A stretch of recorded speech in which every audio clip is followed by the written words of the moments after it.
صلی اللہ علی النبی الامی وآلہ صلی اللہ تعالی علیہ وسلم صلاۃ و سلام علیک یا رسول اللہ صلی اللہ تعالی علیہ وسلم اللہم رب اشرح لی صدری ویسر لی امری واحلل عقدۃ من لسانی یفقہوا قولی اللہم رب یسر ولا تعسر وتمم بالخیر وبک نستعین یا فتاح یا فتاح یا فتاح رب زدنی علما رب زدنی علما رب زدنی علما رب یسر ولا تعسر وتمم بالخیر بسم اللہ الرحمن الرحیم.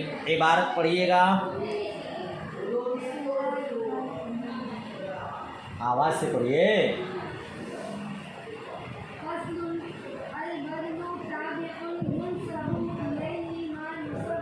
ما نصیبہ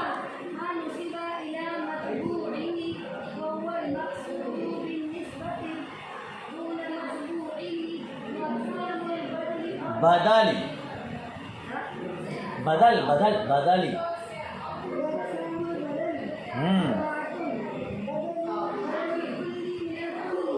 دیکھیے ترجمہ دیکھیے اور مفہوم سمجھیے. فصل البدل تابع ينسب الیہ ما نسب الی متبوعہ. اس سے پہلے والا سبق آپ نے سمجھ بھی لیا ماشاءاللہ, یاد بھی کر لیا ہے نا. آج کا سبق دیکھیے. بدل ایسا تابع, بدل جو منسوب کی جاتی ہے اس کی طرف, جو چیز کے منسوب کی گئی ہے اس کے متبوع کی طرف. یا اس طرح کہیے بدل ایسا تابع, بدل کہ جو چیز یا جس چیز کی نسبت متبوع کی طرف کی گئی ہو اسی کی نسبت تابع کی طرف کی گئی. ٹھیک ہے نا. جو نسبت متبوع کی طرف ہے وہی نسبت تابع کی طرف بھی ہو, اور اس نسبت سے وہی مقصود ہو. اس کا متبوع نہیں, دون متبوعہ, اس کا متبوع جی. جو نسبت متبوع کی طرف ہے وہی نسبت تابع کی طرف بھی ہو, اور اس نسبت سے وہی مقصود ہو, یعنی تابع ہی مقصود ہو, متبوع مقصود بلکہ مقصود تمہید کے طور پر مذکور ہو. تمہید کے طور پر مثالیں اس کے اقسام میں آ رہی ہیں, آپ کو سمجھاتا ہوں انشاءاللہ. وہ اقسام البدل اربعۃ, اور بدل کی 4 قسمیں, بدل کی نمبر 1 بدل الکل من الکل, بدل الکل من آپ اس کو یاد کیجئے گا آسان طور پر. بدل الکل کیا یاد کریں گے؟ بدل الکل. بدل الکل کسے کہتے ہیں؟ وَهُوَ مَا مَدْلُولُهُ مَدْلُولُ الْمَتْبُوعِ. بدل الکل وہ بدل ہے جس کا مدلول متبوع کا مدلول ہو.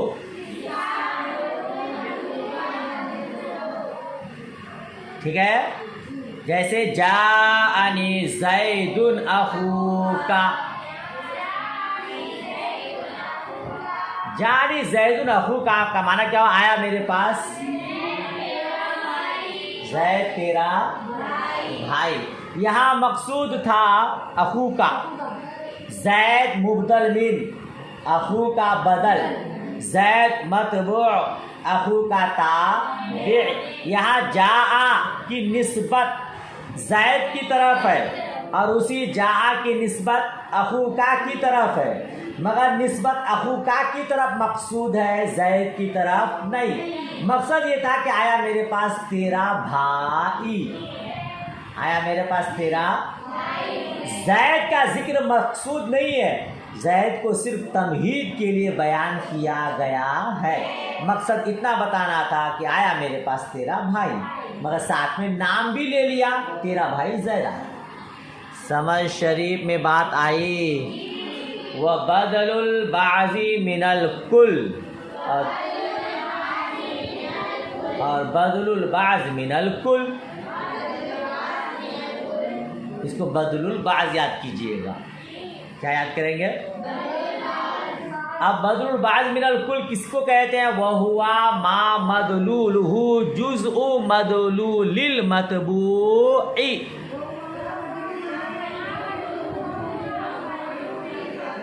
بدل البعض وہ بدل ہے جس کا مدلول متبوع کے مدلول کا جز ہے۔ مدلول کے کیا؟ متبوع کے، او بھائی صاحب مدلول سمجھے؟ مدلول ایک ہے دال، ایک ہے مدلول۔ دال بھات، دال چاول، ویسا دال دلالت کرنے والا، جس پر دلالت کرے وہ مدلول۔ ہم نے کہا زید، یہ لفظ زید ذات زید پر دلالت کرتا ہے، تو زید ہو گیا دال اور ذات زید مدلول، یہ معنی سمجھ رہے ہیں؟ تو جس کا مدلول متبوع کے مدلول کا جز، جیسے ضربت زیدن رأسہ، میں نے مارا زید اس کے سر کو۔ آپ دیکھیے یہ زید متبوع ہے، رأسہ تابع ہے، زید متبوع رأسہ تابع، تو زید ذات زید پر دلالت کرتا ہے، ذات زید میں سے اس کا سر اس کا جز ہے، نہیں ہے۔ آپ مکمل غوثیہ ہیں، آپ مکمل روزی اپی ہیں، آپ فلاں ہیں، وہ ہیں، یہ ہیں، یہ مکمل ہو گیا۔ پورے حیات کا نام، پورے جسم کا نام آپ کا ہے، خالی آپ کے ہاتھ کا نام غوثیہ نہیں ہے، صرف آپ کے آنکھ کا نام نہیں ہے، لیکن آپ کا ہاتھ، آپ کی آنکھ، آپ کی بینی مبارک، یہ سب اجزاء ہیں، یہ سب کیا ہے؟ جز ہیں۔ تو میں نے مارا زید اس کے سر کو، یہ راس زید کے مدلول کا جز ہے۔ آپ نے تعریف کیا پڑھی بدل البعض کی؟ جس کا مدلول متبوع کے مدلول کا جز ہے، تو راس یہ زید کے مدلول کا جز ہے، اسی پر دلالت کرتا ہے۔ سمجھ شریف میں بات آئی۔ وَبَدَلُ الْاشْتِمَالِ وَهُوَ مَا مَدْلُولُهُ مُتَعَلِّقُ الْمَتْبُوعِ كَسُلِبَ زَيْدٌ ثَوْبُهُ، اور بدل الاشتمال وہ بدل ہے جس کا مدلول متبوع کا متعلق ہے، متبوع کا بدل جو استعمال ہے نا، وہ جو بدل ہے تو وہ متبوع کا جز بھی نہیں ہے، متبوع کا کل بھی نہیں ہے، بلکہ متبوع کا متعلق۔ مثال جیسے زید کا کپڑا چھینا گیا ہے نا، زید یعنی اس کا کپڑا چھینا، تو یہ ثوب یہ بدل الاشتمال ہے، یہ زید کے متبوع کا، یہ زید جو متبوع ہے اس کا جز بھی نہیں ہے، بلکہ اس کا متعلق، ہمارا کپڑا ہمارے بدن کا جز نہیں ہے۔ ایسا نہیں کہ اس کپڑے کو آپ پہن رکھے ہیں تو آپ کا نام غوثیہ ہے، آپ غوثیہ ہیں، کپڑا بدل دیں گے تو آپ کچھ اور ہو جائیں گے، ایسا ہے؟ یہ کپڑے ہمارے متعلقات میں سے ہیں۔ تو ثوب بدل الاشتمال ہے، یہ زید جو متبوع ہے اس کے مدلول کا زید جس پر دلالت کر رہا ہے ذات زید پر، اسی ذات زید کا ثوب متعلق ہے۔ سمجھ شریف میں بات آئی؟ ماشاء اللہ۔ وہ بدل الغلطی، وہ بدل غلطی وہوا ما یذکر بعد الغلطی، اور چوتھی قسم بدل الغلط، چوتھی قسم بدل الغلط۔ بدل الغلط وہ بدل ہے جس کو غلط کے بعد ذکر کیا جائے، جس کو ذکر کیا جائے۔ جی مثال دیکھیے، سمجھ میں آ جائے گی بات۔ نحو جاءنی زید جعفر ورأیت رجلا حمارا، آیا میرے پاس زید جعفر، آیا میرے پاس زید، مطلب بولنا تھا جعفر، چمڑی کی زبان پھسل گئی، آپ نے بول دیا زید، حالانکہ زید بولنا غلط تھا، کیونکہ زید آپ کے پاس نہیں آیا، آپ کے پاس تو آپ کا بھائی جعفر آیا، تو زید غلط بول دیا آپ نے، غلط کے بعد فوراً آپ نے جعفر بول دیا، تو اس کو بولتے ہیں بدل الغلط۔ دوسری مثال، میں نے دیکھا آدمی گدھا کو، یہ بولنا تھا حمار، مگر آپ نے غلطی سے بول دیا رجل، تو آپ نے رجل بول کر فوراً حمار بول دیا، اب مقصد بھی وہی تھا کہ یہ بدل الغلط ہے۔ کبھی آپ تقریر کریں، واعظ و نصیحت کریں، کہیں کسی سے گفتگو کریں، آپ کی زبان سے کوئی غلط لفظ نکل جائے، ترنت آپ صحیح الفاظ بول دیجئے۔ اب اگر وہ آپ کی غلطی پکڑتا ہے تو آپ بولیے گا محترم آپ نے ہدایت النو نہیں پڑھا ہے، جائیے ہدایت النو پڑھ کے آئیے، صفحہ 53۔ جی بدل کا بیان، ہم نے بدل الغلط استعمال کر لیا ہے، بات ہماری صحیح ہو گئی ہے، اب اس کو اصلاح کرنے کی آپ کو ضرورت نہیں ہے۔ جی ماشاءاللہ ماشاءاللہ، بات تو آپ اچھی طرح سمجھ لیتے ہیں۔ آگے دیکھیے، والبدل ان کا، یہ 4 قسمیں ہو گئی۔ اچھا آپ سے کوئی پوچھے کہ بدل کی یہ 4 قسم کیوں ہے، دلیل حصر کیا ہے، تو کیا بتائیں گے آپ لوگ؟ یعنی میں نے دلیل حصر آپ کو بتایا ہی نہیں ہے، تو آئیے دلیل حصر بھی سماعت کر لیجئے، سماعت کریں گے؟ اچھا، بدل الکل، بدل البعض، بدل الاشتمال، بدل الکل۔ دلیل حصر یہ کہ بدل 2 حال سے خالی نہیں، بدل اس کی 2 صورت آتی ہے، 2 حال سے وہ خالی نہیں ہے، اس کا مدلول مبدل منہ کا مدلول ہے یا نہیں؟ کیا بولیں گے آپ؟ اس کا مدلول مبدل منہ کا مدلول ہے یا، اگر ہے تو بدل الکل، اگر ہے اور نہیں ہے تو بھی 2 حال سے خالی نہیں۔ جی پہلے 2 صورت نکلی کہ بدل کا مدلول مبدل منہ کا مدلول ہے یا نہیں، اگر ہے تو بدل الکل، آپ نے بدل الکل کی تعریف پڑھی، جو بدل کا مطبوع کا مدلول ہے وہی بدل کا مطبوع ہے، مدلول ہے نا، تو کیا بولیں گے آپ؟ اس کا مدلول مبدل منہ کا مدلول ہے یا نہیں، اگر ہے تو بدل الکل، اگر نہیں ہے تو اس کی بھی 2 صورت، اس کا مدلول مبدل منہ کا بعض ہے یا نہیں؟ کیا بولیں گے؟ اگر ہے تو بدل البعض، اگر نہیں ہے تو اس کی بھی 2 صورت، اس کی بھی بدل مبدل منہ میں کلیت و بعضیت کے علاوہ کوئی تعلق ہے یا نہیں؟ بدل اور مبدل منہ میں کلیت اور بعضیت کے علاوہ کا تعلق ہے یا، اگر ہے، اگر نہیں ہے ہو گئی بدل غلط۔ اور کہاں 2 صورت نکال کے 5 6 نکالیں گے آپ؟ ایک ہی صورت تو ہے یہاں جس میں آپ جلوہ افروز ہیں۔ ہو گئی بات، ہو گئی بات، ہو گئی۔ اب آگے کی عبارت اور اس کا مفہوم دیکھیے، والبدل ان کان نکرۃ من معرفۃ یجب نعتہ کقولہ تعالی بالناصیۃ ناصیۃ کاذبہ ولا یجب ذلک فی عکسہ ولا فی المتجانسین، اور اگر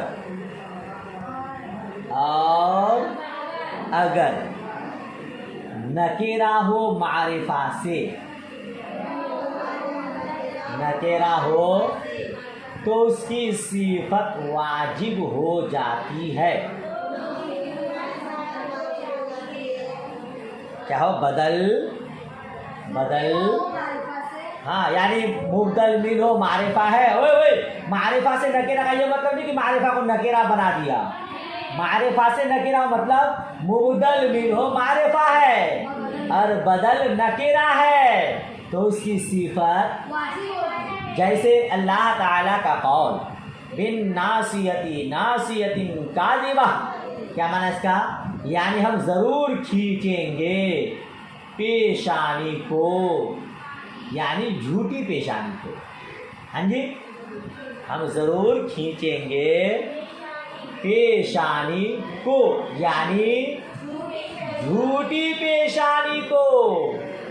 اور صفت اس کے برعکس میں واجب نہیں ہوتی. سنیے گا پہلے، چلے اتنی بات پہلے سنتے ہیں. مبدل منہ معرفہ ہے، بدل نکرہ ہے، تو بدل کی صفت لانا واجب ہے، لیکن اس کے برعکس میں نہیں.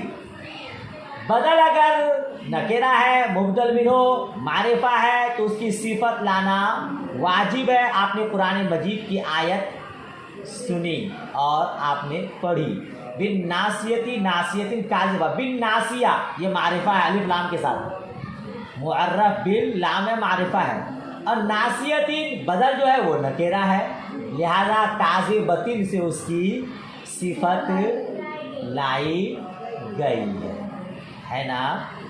اب یہ ہے کہ بھائی اگر ایسا ہو تو صفت لانا کیوں واجب ہے؟ تو واجب اسی لیے ہے، نکرہ معرفہ کے بنسبت کمزور ہوتا ہے. نکرہ اگر اس کی صفت نہیں لائیں گے تو مبدل منہ ہو جائے گا طاقتور اور بدل ہو جائے گا کمزور. اور دونوں پلہ برابر ہونی چاہیے، دونوں برابر ہونا چاہیے. اسی لیے جب مبدل منہ معرفہ ہو تو نکرہ کی ایک صفت لائیں گے، صفت لانے سے وہ بھی مضبوط ہو جائے گا، کیونکہ اس میں بھی خصوصیت آ جائے گی نا. ہاں جی، سمجھ شریف میں بات آ رہی ہے. مبدل منہ معرفہ ہو، بدل نکرہ ہو، تو اس کی صفت لانا واجب ہے. کیوں؟ چونکہ نکرہ معرفہ سے کمزور ہوتا ہے، تو مبدل منہ ہو جائے گا قوی، بدل ہو جائے گا کمزور ضعیف. ٹھیک ہے نا؟ ٹھیک ہے نا بھائی صاحب؟ تو مقصود غیر مقصود سے انقص نہ ہو، کمزور نہ ہو، اسی لیے صفت لائیں گے تاکہ دونوں برابر ہو جائے. ہاں اگر اس کا برعکس ہو، آگے کیا فرماتے ہیں؟ وَلَا يَجِبُ ذَلِكَ فِي عَكْسِهِ، اور اس کے برعکس میں وہ واجب نہیں ہے. یعنی مبدل منہ نکرہ ہو اور بدل تابع معرفہ ہو تو پھر اس کی صفت لانا واجب نہیں ہے.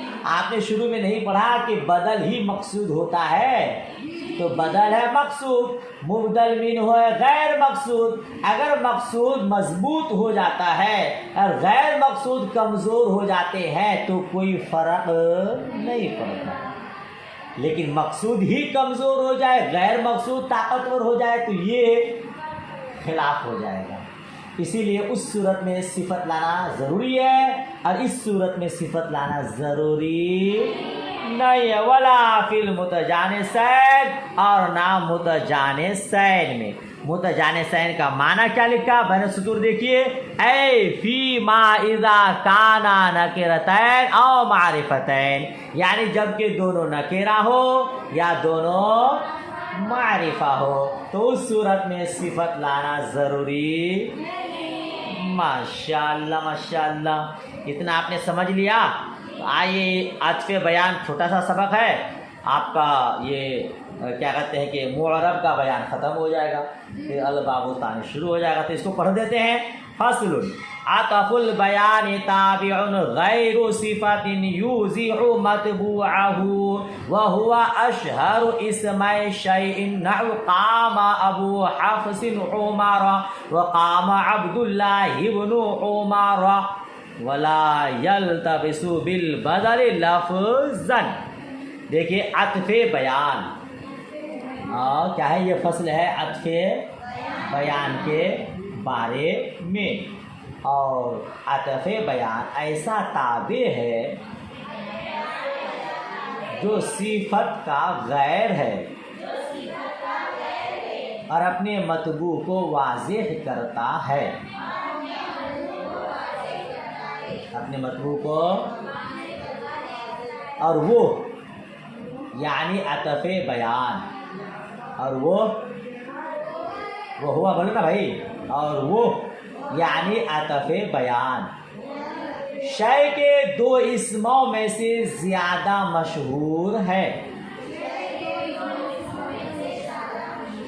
عطف بیان جو ہوتا ہے نا، کسی کا دو نام ہو، اس میں سے جو زیادہ مشہور نام ہے وہی عطف بیان ہے۔ جیسے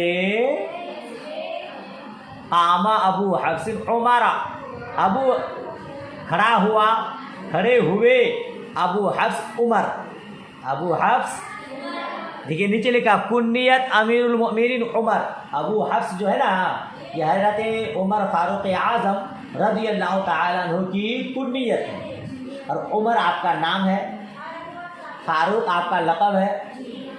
محترم آؤ، ابو حفص کسی کے سامنے آپ بولیں ابو حفص نے یہ فرمایا، ابو حفص کے یہ واقعہ ہے، تو شاید کوئی سمجھ پائے، کیونکہ ابو حفص مشہور نہیں ہے۔ لیکن عمر بولیے تو خلیفہ دوم کی طرف ذہن ترنت پہنچ جاتا ہے، ماشاءاللہ۔ تو عمر ابو حفص دونوں ایک ہی آدمی کے نام ہیں، ایک ہی ذات بابرکت کے یہ دو نام ہیں، لیکن ابو حفص کم مشہور ہے، عمر مشہور ہے، تو عمر کے ذریعے ابو حفص کی تعریف کیا، تو عمر ہو گئے عطف بیان۔ اسی طرح عبداللہ ابن عمر، دیکھیے عبداللہ کہیں گے تو نہیں ہے، کیونکہ عبداللہ ابن مسعود ہے، عبداللہ ابن زبیر ہے، عبداللہ ابن عباس ہے، عبداللہ غیر مشہور ہے۔ جب آپ نے بول دیا عبداللہ ابن عمر، عمر رضی اللہ تعالیٰ عنہ کا شہزادہ عبداللہ، تو عمر نے عبداللہ کو مشہور کر دیا، واضح کر دیا، تو عمر ہو گئے عطف بیان۔ سمجھ شریف میں بات آئی؟ آپ کہیں گے نا احمد رضا خان نے فرمایا ہے، تو شاید کوئی کم سمجھیں گے، جبکہ اعلیٰ حضرت تو فوراً پہنچ جائے گا، بریلی شریف کے تاجدار اہل سنت مجدد اعظم، سبحان اللہ، ہے کہ نہیں؟ کہیں گے مصطفیٰ رضا خان علی الرحمن نے یہ فرمایا ہے، تو شاید کوئی سمجھے، آپ بولیں گے مفتی اعظم ہند، فوراً بریلی شریف پہنچ گئے، یہ ہے سبحان اللہ۔ تو کبھی کسی کا نام مشہور ہوتا ہے اور کبھی کسی کا لقب مشہور ہوتا ہے۔ بات سمجھ شریف میں آئی؟ تو ابو حفص عمر میں عمر عطف بیان ہے، یہ ابو حفص یہ دونوں ایک ہی آدمی کے نام ہے، مگر ابو حفص کم مشہور ہے، عمر نے اس کو واضح کر دیا، عبداللہ کو عمر نے واضح کر دیا۔ ولا یلتبس بالبدل لفظا، اور بدل کے ساتھ لفظا مشابہ نہ ہو، یہ بدل کے ساتھ لفظاً مشابہ، جی عطف بیان جو ہو نا وہ بدل کے ساتھ مشابہت نہ رکھتا ہو۔ مثل قول شاعر، مثل قول شاعر، جیسے کہ شاعر کا قول، شاعر کا قول ہے، شعر صفحہ پلٹی، دیکھیے کیا لکھا ہے، انا ابن الطارق البکری بشر علیہ طیر ترقبہ وقوعا، کیا معنی ہے؟ میں اس شخص کا بیٹا ہوں جو چھوڑنے والا ہے بکری بشر کو اس حال میں کہ اس پر پرندے انتظار کرتے ہیں، اس حال میں کہ وہ گرنے والے ہیں، اس حال میں کہ وہ گرنے، دیکھیے اس کا کیا مطلب؟ عطف بیان اور بدل کے درمیان معنی کے اعتبار سے کیونکہ دونوں ظاہر ہے، بدل مقصود بھی نسبت ہوتا ہے، عطف بیان مقصود بھی نسبت نہیں، اس لیے اس کو بیان نہیں کیا گیا، تو کہے کہ یہ مشابہ نہ ہو۔ اس شعر کا کیا مطلب؟ مثل سے مراد ہر وہ ترکیب ہے جس میں عطف بیان کا متبوع وہ معرف باللام ہو. کیا ہو؟ لام ہو. جو صفت معرف باللام کا مضاف الیہ ہے. یہاں مثل سے مراد یہی ہے. کہا نا مثال کے طور پر شاعر کا شعر، اس سے کیا مراد ہے؟ وہ ترکیب ہے جس میں عطف بیان کا متبوع وہ معرف باللام ہو. جو صفت معرف باللام کا مضاف الیہ ہے. جیسے الضارب الرجل زید، الضارب الرجل زید، اور انا ابن الطارق البکری بشر. تو انا ابن الطارق، انا ابن والی مثال میں بشر عطف بیان اور البکری اس کا متبوع ہے، جو کہ الطارق و صفت معرف باللام کا مضاف الیہ ہے. سمجھ میں آ رہی ہے بات؟ انا ابن الطارق والی مثال میں بشر کیا ہے؟ عطف بیان، اور البکری اس کا متبوع ہے. یہ البکری الطارق و صفت معرف باللام کا مضاف الیہ ہے، اور یہ بلا شبہ درست ہے. لیکن بشر کو اگر البکری سے بدل قرار دیا جائے تو درست نہیں ہوگا. کیوں؟ کیونکہ بدل حکم میں تکرار عامل کے ہوتا ہے. تقدیر عبارت یہ ہوگی انا ابن الطارق بشر، اور یہ ممنوع ہے. انا ابن الطارق بشر کہنا ممنوع ہے. کیوں؟ چونکہ الطارق و بشر کی ترکیب الضارب زید کی طرح ہے، اور الضارب زید کی ترکیب ممنوع ہے. لہذا طارق و بشر کی ترکیب بھی ممنوع ہوگی، برخلاف عطف بیان کے کہ اس میں چونکہ تکرار عامل نہیں ہوتی ہے، یعنی تقدیر عبارت الطارق و بشر نہیں ہوگی بلکہ صرف الطارق البکری ہوگی، اور وہ جائز ہے کیونکہ وہ الضارب الرجل کی مثل ہے، جو بلا شبہ جائز ہے. یعنی یہ سمجھیے آپ، الضارب الرجل کہنا درست ہے مگر الضارب زید کہنا درست نہیں ہے. لہذا الطارق البشری کہنا صحیح ہے، لیکن الطارق بشر کہنا صحیح نہیں ہے. لہذا اس میں عطف بیان جو ہے وہ اس کا مشابہ نہیں ہے. کس کا مشابہ نہیں ہے؟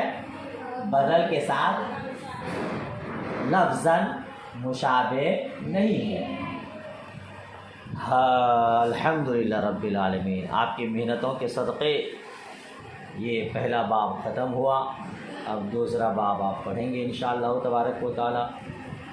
چلیے اس سبق کو اچھے سے یاد کیجیے، پھر بھی سمجھ میں نہ آئے تو پوچھیے گا.